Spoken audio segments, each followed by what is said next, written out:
ओडिशा रे प्रथम थर पर आयोजित होईछि डीजीआईजी सम्मेलन। प्रधानमंत्री नरेंद्र मोदी, अमित शाह, अजित डोभाल भली देशर अनेक प्रभावशाली व्यक्तिविशेष ओडिशा आसिछन्ति।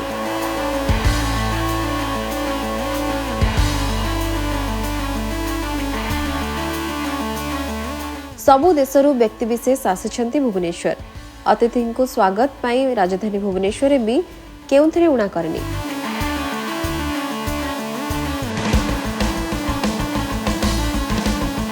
रास्तार दुई पाखरे रंग बेरंगर आलोक, स्वागत पोस्टर और साजसज्जा शीतुआ संध्या को आहुरी मनोरम करुछि।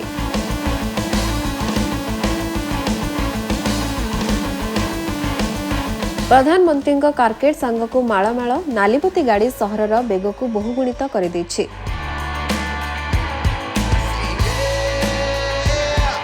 विमान बंदर ठारू आरंभ करी एजी, राजभवन, राजमहल, जनपथ, सचिवालय मार्गरे वीआईपी वीवीआई ट्राफिक कटकणा जारी करिछि कमिशनरेट पुलिस।